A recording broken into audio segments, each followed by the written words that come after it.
जय हिंद दोस्तों, स्वागत है आपका हमारे YouTube channel career patch up with biology में। आज के इस वीडियो में हम लोग जानेंगे कि न्यूट्रिशन इन प्लांट्स।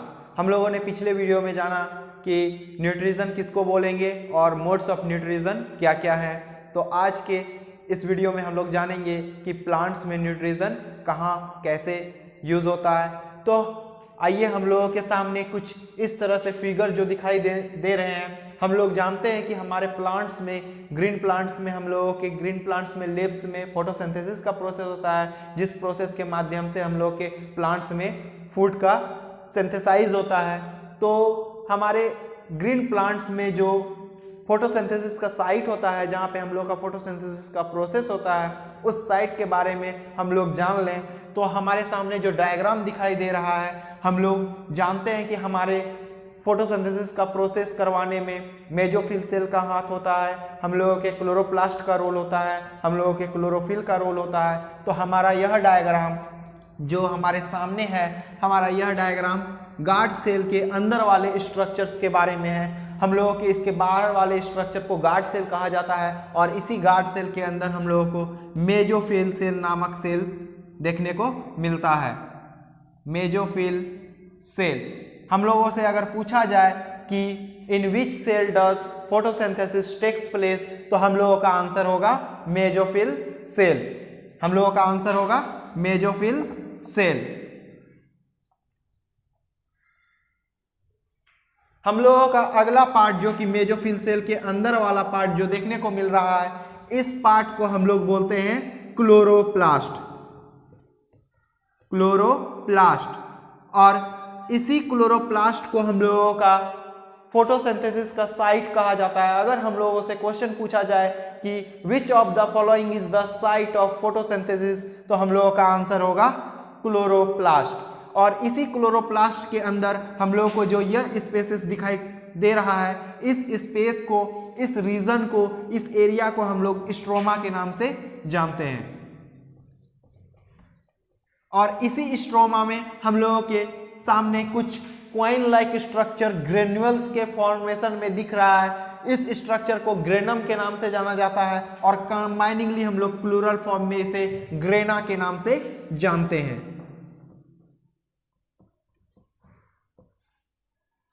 हम लोगों के प्लांट्स में दो टाइप ऑफ रिएक्शन होते हैं फोटोसिंथेसिस का प्रोसेस करवाने में। एक को डार्क रिएक्शन बोलते हैं और एक को लाइट रिएक्शन बोलते हैं। और हमारा जो लाइट रिएक्शन वाला भाग है, हम लोगों के ग्रेना वाले पार्ट में होता है। तो हम लोग लिख देंगे कि it is also known as light reaction site. Light reaction site. हम लोगों से अगर क्वेश्चन पूछा जाए कि in which of the following does light reaction takes place, तो हम लोगों का आंसर होगा ग्रेना। इसके बाद हम लोगों का यह स्ट्रोमा वाला पार्ट जो कि हमारे सामने देखने को मिल रहा है, इस पार्ट में हम लोगों का डार्क रिएक्शन होता है। Dark reaction takes place in stroma. हम लोगों से क्वेश्चन पूछा जाएगा कि इन विच सेल और in which part does dark reaction takes place, तो हम लोगों का आंसर होगा स्ट्रोमा। इसके बाद हम लोग एक स्पेशल पिगमेंट के बारे में जानेंगे जो कि हम लोगों के ग्रेना वाले पार्ट में ही मौजूद होता है। उस पिगमेंट का नाम है थाइलाकोइड पिगमेंट। Thylakoid pigment. और यह पिगमेंट हम लोगों के ग्रेना में मौजूद होता है, जो कि हम लोगों का फोटोसिंथेसिस का प्रोसेस करवाने में हेल्पफुल होता है। हम लोगों के ग्रेना वाले पार्ट में क्लोरोफिल ए का पिगमेंट मिलता है और हम लोगों के स्ट्रोमा वाले पार्ट में क्लोरोफिल ए और बी दोनों ही मिलता है। चूंकि हम लोगों का लाइट रिएक्शन ग्रेना वाले पार्ट में होता है, तो हम लोगों का लाइट एब्जॉर्बिंग का काम करता है क्लोरोफिल बी, और उसी के मदद से हम लोगों को लाइट हम लोगों के स्ट्रोमा तक भी सप्लाई होते हैं, और जिसको हम लोगों का एनर्जी के फॉर्म में कन्वर्ट करके हम लोगों का फोटोसिंथेसिस का प्रोसेस हो पाता है। तो इसी पार्ट में हम लोगों को बोला जाएगा कि क्लोरोप्लास्ट में, तो क्लोरोप्लास्ट में हम लोगों का क्लोरोफिल का कंटेंट होता है। और ये क्लोरोफिल है क्या, तो हम लोगों का यह ग्रीन पिगमेंट के नाम से जाना जाता है।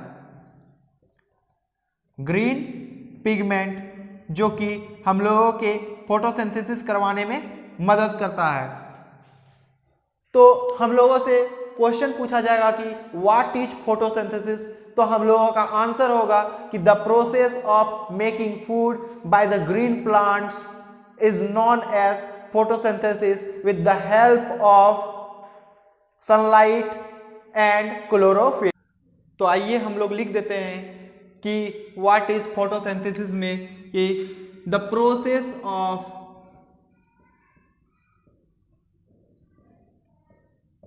Making food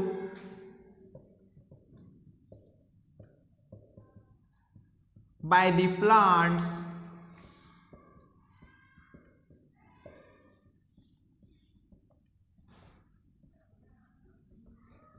the process of making food by the plants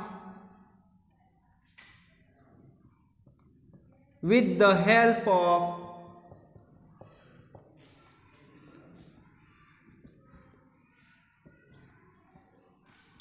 sunlight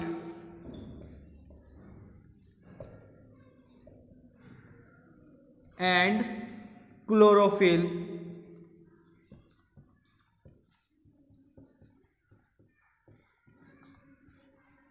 is known as photosynthesis।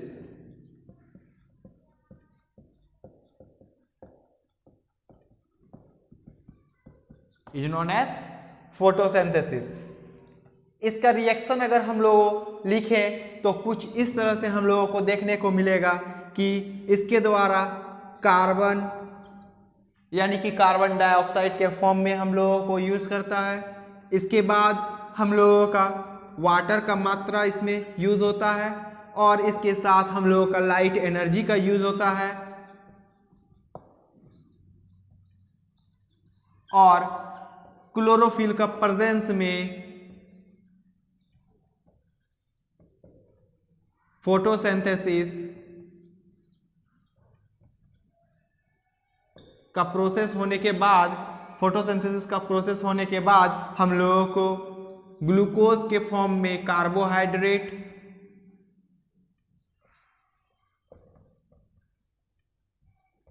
और ऑक्सीजन रिलीज हो जाता है। ग्लूकोज के फॉर्म में कार्बोहाइड्रेट और ऑक्सीजन रिलीज हो जाता है और इस पूरे प्रोसेस को हम लोग फोटोसिंथेसिस के अंडर में पढ़ते हैं। तो इसमें हम लोगों का क्या क्या यूज हुआ, कार्बन डाइऑक्साइड और वाटर और लाइट एनर्जी। तो हम लोगों से पूछा जाता है कि what are the conditions necessary for photosynthesis, तो हम लोगों का आंसर होगा पहला कार्बन डाइऑक्साइड, दूसरा वाटर, तीसरा लाइट एनर्जी जिसको सनलाइट लिख सकते हैं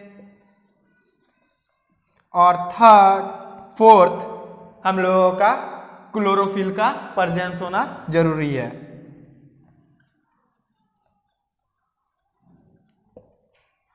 हम लोगों का फोटोसिंथेसिस का प्रोसेस 3 भागों में चलता है।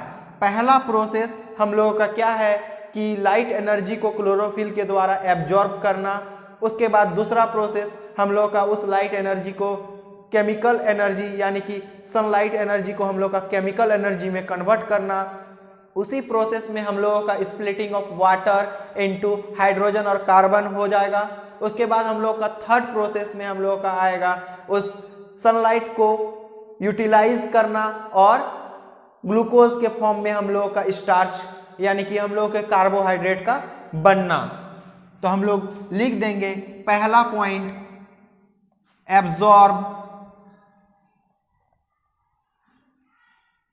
Absorption of light energy by chlorophyll. Second, light energy को कन्वर्ट करना, लाइट एनर्जी कन्वर्ट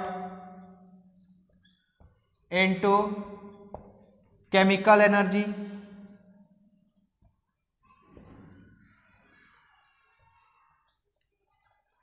और इसी में हम लोग का स्प्लिटिंग ऑफ वाटर, जिसको वाटर हम लोगों का हाइड्रोजन और ऑक्सीजन में टूट जाता है। इसके बाद हम लोग का थर्ड प्रोसेस हम लोगों का इसमें आता है कि using light energy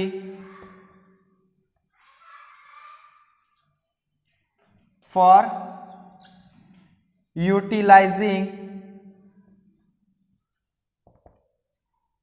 carbohydrate that is glucose।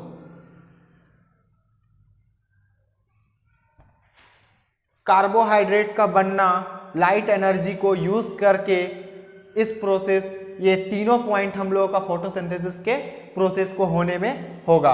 पहला पॉइंट हम लोगों का लाइट को एब्जॉर्ब करना क्लोरोफिल के द्वारा, और उसे सेकेंड प्रोसेस में लाइट एनर्जी को उसको कन्वर्ट करना केमिकल एनर्जी में, और उसी प्रोसेस में हम लोगों का splitting of water into hydrogen और कार्बन हो जाएगा। उसके बाद थर्ड प्रोसेस में उस लाइट एनर्जी को यूज करके हम लोगों का कार्बोहाइड्रेट का फॉर्मेशन होना, जैसे कि ग्लूकोज। और हम लोग से यह क्वेश्चंस फोटोसिंथेसिस के ऊपर पूछे जा सकते हैं। और हम लोगों ने पढ़ा कि हम लोगों का फोटोसिंथेसिस में दो टाइप का रिएक्शन होता है, पहला लाइट रिएक्शन, दूसरा डार्क रिएक्शन। लाइट रिएक्शन हम लोगों का ग्रेना में होता है, तो डार्क रिएक्शन हम लोगों का स्ट्रोमा में होता है। हम लोगों से क्वेश्चन पूछा जाएगा कि in which place does light reaction takes place, तो हम लोग का ग्रेना होगा। और हम लोगों से पूछा जाएगा कि in which place does dark reaction takes place, तो हम लोग का आंसर स्ट्रोमा होगा। तो कंडीशंस नेसेसरी फॉर फोटोसिंथेसिस हम लोगों से पूछा जाएगा, तो हम लोगों का कार्बन डाइऑक्साइड का प्रेजेंस होना जरूरी है, वाटर का प्रेजेंस होना जरूरी है, हम लोगों का सनलाइट का प्रेजेंस होना जरूरी है, और हम लोगों का क्लोरोफिल का प्रेजेंट होना जरूरी है।